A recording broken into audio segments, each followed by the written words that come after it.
Iya, pemirsa masih bersama kami dalam Newsroom. Presiden Joko Widodo dalam sidang Kabinet Paripurna pada hari Senin lalu menyebut kontribusi anggaran pendapatan dan belanja negara atau APBN terhadap pertumbuhan ekonomi masih rendah atau berkisar sekitar 14,5%. Dan minimnya kontribusi fiskal ini perlu dibarengi dengan perbaikan iklim investasi agar mampu menciptakan lapangan usaha yang sebesar-besarnya.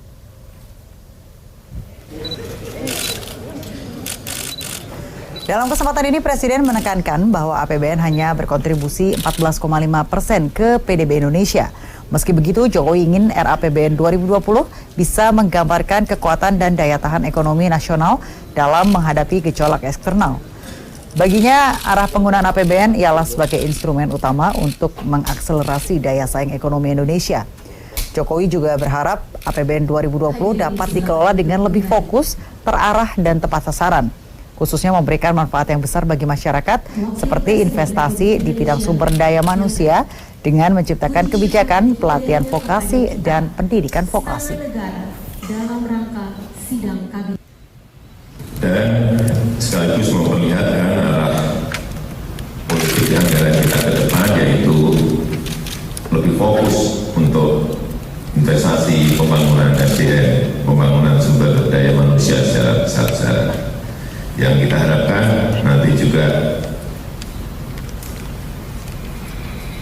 arah penggunaan APBN ini sebagai instrumen utama untuk akselerasi daya saing ekonomi negara kita. 14,5% PDB kita, PDB negara kita. Sehingga yang paling penting adalah menciptakan ekosistem yang baik agar sektor swasta ini bisa tumbuh dan berkembang. Iya, pemirsa, mengapa kontribusi APBN masih begitu rendah? Apa yang sebaiknya dilakukan? Kami akan membahas masalah ini bersama narasumber yang telah hadir di studio kami, yakni Bapak Ahmad Heri Firdaus, ini dari peneliti Indef. Selamat siang. Selamat siang. Selamat datang di CAK TV. Pak, ini Presiden juga tadi sempat menyebutkan, menyinggung terkait adanya SDM untuk 2020 yang akan lebih ditingkatkan. Nah, ini langkah-langkah apa aja sih yang harus diambil? Ya, jadi pertama investasi jangka panjang di periode kedua ini salah satunya adalah membangun kualitas SDM gitu ya. Jadi setelah 5 tahun pertama adalah konsentrasinya di infrastruktur. Nah, kemudian di 5 tahun kedua harapannya tentu ada lebih dari sekedar infrastruktur. Jadi bagaimana SDM kita ini semakin memiliki kualitas, produktivitas, dan daya saing di internasional sehingga semakin meningkatkan daya tarik investasi agar mau masuk ke dalam negeri gitu. Nah, ini yang penting. Jadi titik beratnya di situ. Nah, sambil pemerintah memberikan insentif atau stimulus-stimulus lainnya yang berasal dari APBN gitu. Nah, makanya tadi APBN kenapa sih multiplier efeknya kurang berpengaruh terhadap GDP nasional, terhadap PDB.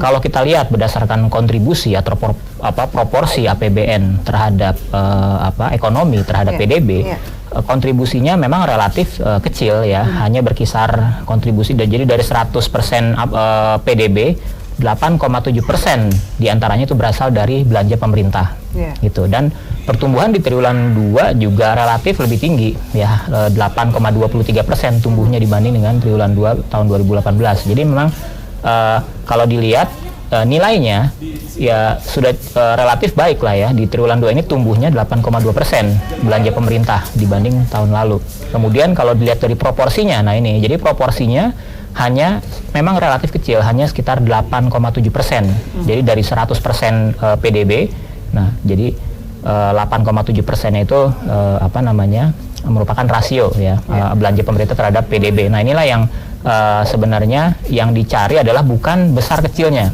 tetapi multiplier effect atau dampak pengganda. Jadi dengan insentif atau stimulus yang kecil-kecil ini bisa nggak sih memberikan pengaruh yang luas buat sektor real, buat dunia usaha, buat meningkatkan investasi, meningkatkan pertumbuhan industri, penyerapan tenaga kerja, dan lain-lain. Nah, inilah yang masih ditunggu sebenarnya. Baik, sebenarnya idealnya itu berapa sih kalau ketika bisa menciptakan multiplier effect-nya itu, dengan ideal berapa persen atau yang harus dihasilkan sebenarnya? Nah, jadi kalau kita ingin melihat seperti itu, artinya kita harus membedakan mana belanja pemerintah atau pengeluaran pemerintah yang berasal dari APBN yang itu digunakan untuk belanja investasi. Seperti contohnya investasi untuk infrastruktur, ya infrastruktur juga banyak, ada bandara, jalan, pelabuhan, dan lain-lain. Kemudian juga anggaran yang dialokasikan untuk belanja barang dan insentif untuk peningkatan daya beli. Nah, inilah yang perlu dipilah-pilah lagi, berapa sih besarnya investasi pemerintah gitu ya, atau belanja modal pemerintah yang memang relatif bisa menciptakan optimalisasi terhadap peningkatan sektor investasi misalnya, kemudian pertumbuhan industri dan lain-lain.